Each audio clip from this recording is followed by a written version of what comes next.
दोस्तों वीडियो की शुरुआत में मैं आपसे कह देना चाहता हूं कि अगर अभी तक आपने चैनल को सब्सक्राइब नहीं किया तो चैनल को सब्सक्राइब कर लो, क्योंकि यहाँ पे आपके आए दिन आपके लिए बहुत सारी चीजें यहाँ पे क्या चैनल पे पोस्ट की जा रही है जो आपके लिए बहुत ज्यादा क्या फ्रूटफुल क्या होने वाली है। अब आज की इस वीडियो में मैं अगर बात करूं तो मैं बात करने वाला आपके डिस्टिंग्विश बिटवीन के बारे में। मैं आज यहाँ पे क्या बात क्या करने वाला हूं। अब सबसे पहली चीज, अब आपके मन में जो भी सवाल होता है, जो भी प्रॉब्लम होता है कि भाई कि अगर डिस्टिंग्विश बिटवीन लिखना कैसे, लर्न तो करना ही हमें, लेकिन लिखेंगे कैसे, तब जाके हमें जो हमारा जो 4 मार्क्स है वो 4 मार्क्स हमारा कैसे आपका फिक्स होगा, वो हम लोग यहाँ पे क्या देखने वाले हैं। ठीक है, अब करना क्या है, सबसे पहली चीज thing what you need to know is कि अब जब डिस्टिंग्विश लिखते हैं, फॉर एग्जांपल सबसे रिलेटेड जो डाउट रहता है कि हेड पॉइंट्स होता है, जो आपका पॉइंटर्स होता है, वो पॉइंटर्स लिखना है कि नहीं लिखना है। तो सबसे पहली चीज अगर मैं बात करूं तो यहाँ पे पॉइंटर्स लिखना या फिर नहीं लिखने पे ऐसा कोई भी रूल नहीं है कि अगर आप हेड पॉइंट नहीं लिखते तो आपके मार्क्स कट जाएंगे, या फिर हेड पॉइंट आप लिखते हो तो आपको मार्क्स ज्यादा मिलेंगे, ऐसा कोई भी रूल नहीं है। लेकिन यहाँ पे अगर आप मेरा सजेशन मानोगे तो मेरे सजेशन पे मैं इसको क्या करना चाहूंगा, मैं ये कहना चाहूंगा कि आप हेड पॉइंट लिख दो। क्या लिख दो? आप हेड पॉइंट क्या लिख दो। अब आप पूछोगे सर आप ऐसा क्यों बोल रहे हो, इसलिए बोल रहा हूं कि आप जब आप क्या ज्यादा स्कोर करने जाते हो, जब ज्यादा स्कोर करने जाते हैं तो कहीं ना कहीं आपके बहुत छोटे छोटे जो एलिमेंट्स होते हैं वो चेक किए जाते हैं, और फिर वहां पे आपका ये भी चेक किया जाएगा कि आप डिस्टिंग्विश बिटवीन में अपने हेड पॉइंट्स लिखा है कि नहीं लिखा है, ये भी क्या चेक किया जाएगा। और दूसरी चीज मैं ये इसलिए बोल रहा हूं क्योंकि देखो अब ये चीज वैरी करती है, examiner to examiner, checker to checker vary करती है। अब हो सकता है कि आपका जो चेकर है उसकी बीवी से लड़ाई हुई रहेगी, उसकी अगर मैं बात करूं उसका दिमाग खराब हो, आपने हेड पॉइंट नहीं लिखा, आपका मार्क्स कट कर देगा डिस्टिंग्विश बिटवीन में। तो हमें नहीं करना है ये चीज। तो हम क्या करेंगे, सबसे पहली चीज हेड पॉइंट क्या लिख देंगे। अब दूसरा सवाल ये है कि सर चलो ठीक है आपने बोल दिया हेड पॉइंट लिख देंगे, लेकिन अब दिक्कत ये आती है कि हेड पॉइंट लिखे कहां पे, हेड पॉइंट हम लिखे कहां पे। हमें यहां पे अगर आपके पॉइंट ऐसा बना के हम यहां पे एक एक करके ऐसा लिख दे, मीनिंग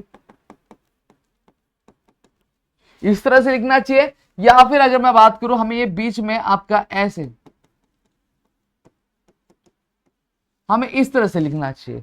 मैं आपको बता दूं अगर आप ये फॉलो करो तो भी राइट है, ये फॉलो करो तो भी आपका करेक्ट है, कोई भी दिक्कत नहीं आने वाली है। क्या कोई भी दिक्कत आपको नहीं आएगी, समझ में आ गया। अगर आप इधर भी लिख रहे हो तो भी चलेगा, इधर भी लिख रहे हो तो भी चलेगा। बस एक चीज ध्यान रखना, जब भी लिख रहे हो तो बहुत अच्छे से और बहुत सारी चीजें ध्यान में लिख के रखना।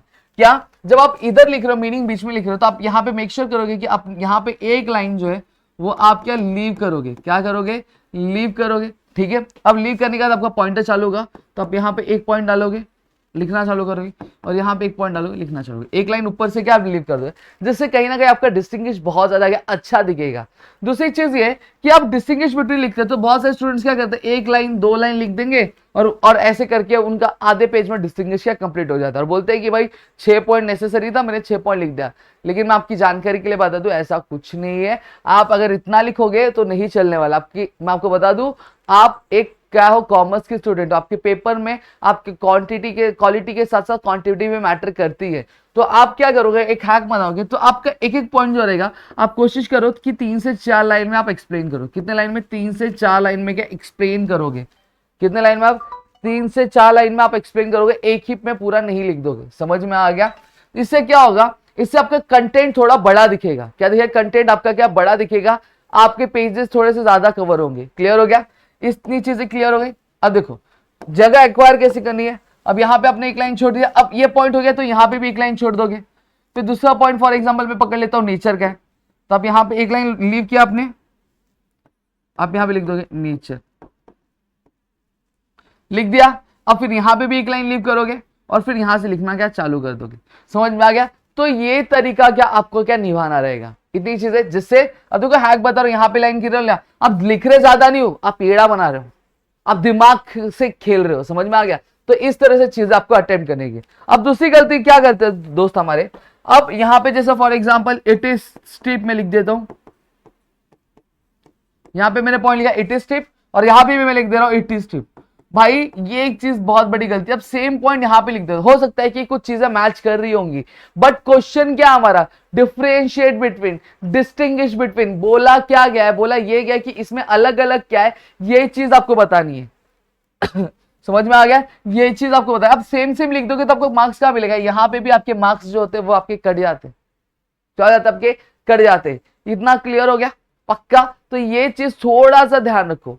अब दूसरी चीज है कि पॉइंट से रिलेटेड, सर अगर हम बात करें तो हमारे एग्जाम में आपका ये जो डिस्टिंग्विश होता है, ये इसकी जो वेटेज होती है वो कितने मार्क्स की लेती है? 4 मार्क्स के लिए क्या वेटेज क्या होती है? अब आप सर मुझे ये बताओ कि क्या हम सिर्फ 4 पॉइंट लिखेंगे हमारा काम हो जाएगा? नहीं भाई, 4 पॉइंट लिख के काम आपका होने वाला नहीं है। What you need to do is, आपको 6 से 7 पॉइंट्स तो आपको लिखने रहेंगे।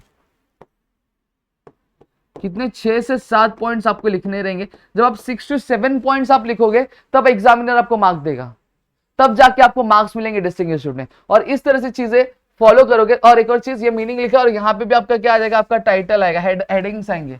हेडिंग जैसे फॉर एग्जांपल अगर मैं ले लेता हूं आपका XYZ यहाँ पे और एक आपका ABC, तो आप ऐसे टाइटल लगो, इधर लाइन लीव करोगे, फिर लिखना चालू करोगे ऐसे पॉइंट 1 2 3 4 करके। क्लियर हो गया? और ये आपका जो पेज होना चाहिए वो कितना जाना चाहिए मालूम है क्या?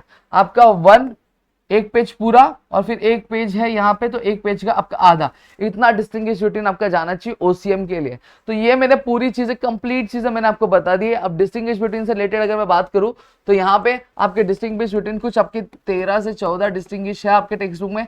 इसे आप चाहो तो रोज 3-3 करके खत्म आराम से क्या कर सकते हो, या फिर जो मैंने टारगेट दिया है उस टारगेट को लेकर आप क्या खत्म कर सकते हो। ठीक है, तो मेरे ख्याल से यहाँ पे चीजें क्लियर हो गई, कुछ डाउट नहीं होगा। अगर आज क्लियर है तो प्लीज वीडियो को लाइक करिएगा, चैनल सब्सक्राइब नहीं किया तो चैनल को सब्सक्राइब करो, अपने दोस्तों के साथ शेयर करो, ताकि ऐसे और कई सारे वीडियोस हम आपके लेकर आ सके आपके अपने प्रतिगिरी कॉमर्स अकेडमी पे दोस्तों। तो मिलेंगे हमारी अगली वीडियो में, तब तक के घर पे सुरक्षित अपना ध्यान रखना दोस्तों।